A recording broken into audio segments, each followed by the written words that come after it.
بسم اللہ الرحمن الرحیم۔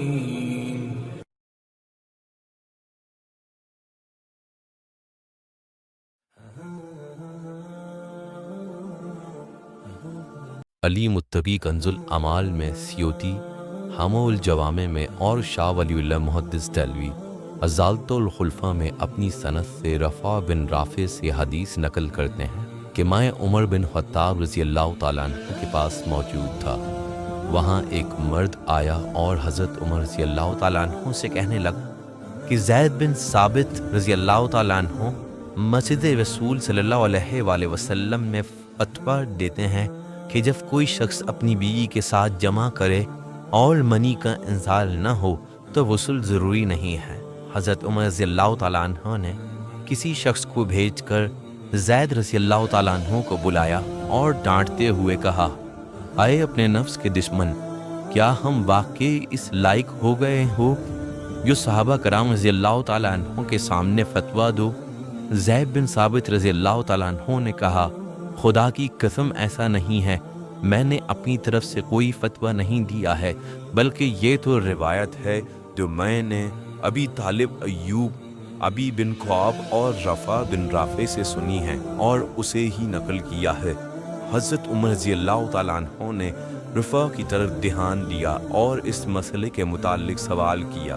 رفع نے کہا، ایسا ہی ہے، ہم عہد رسالت میں جمع کرتے تھے، جب تک انزال نہیں ہوتا تھا ہم غسل نہیں کرتے تھے، اور خدا اور اس کے رسول صلی اللہ علیہ وآلہ وسلم نے بھی ہم کو منع کیا ہے۔ حضرت عمر رضی اللہ تعالیٰ عنہ نے کہا، کیا رسول خدا صلی اللہ علیہ وآلہ وسلم آپ کے اس اعمال سے آگاہ تھے؟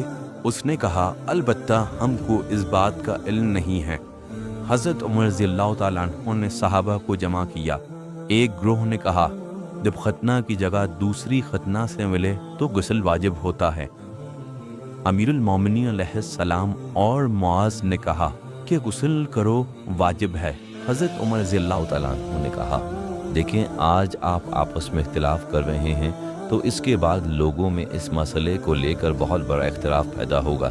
امیر علیہ السلام نے فرمایا، کوئی بھی شخص اس مسئلے کے متعلق رسول خدا صلی اللہ علیہ وآلہ وسلم کی ازواج مطہرات سے زیادہ آگاہ نہیں ہوگا۔ آپ کسی شخص کو بھیج کر اس مسئلے کی تحقیق کریں۔ حضرت عمر رضی اللہ تعالیٰ عنہ نے ایک شخص کو بی بی عائشہ رضی اللہ تعالیٰ عنہ کی طرف بھیجا۔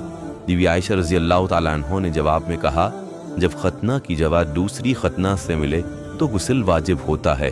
حضرت عمر رضی اللہ تعالیٰ عنہ نے حضرت علی بن ابی طالب رضی اللہ تعالیٰ عنہ کے قول پر عمل کرتے ہوئے اصحاب کے درمیان بڑے آواز میں کہا کہ آج کے بعد اگر میں نے یہ سنا کہ کسی شخص نے اپنی بیوی کے ساتھ جمع کیا ہے اور غسل نہیں کیا اور اس ہی حال میں مسجد رسول خدا صلی اللہ علیہ وآلہ وسلم میں داخل ہوتا ہے اور اس نے یہ عذر پیش کیا کہ انزال نہیں ہوتا، تو میں اسے ہر حال میں سزا کا حقدار بناؤں گا اور اسے سخت سزا دوں گا۔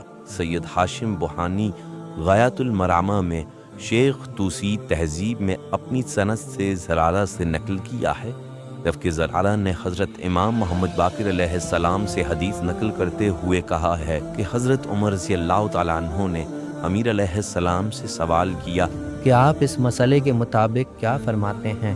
امیر علیہ السلام نے فرمایا، آپ انزال کے سوا صرف دخول کی بنا پر رجم کو واجب سمجھتے ہیں، پر تھوڑا سا پانی واجب نہیں سمجھتے۔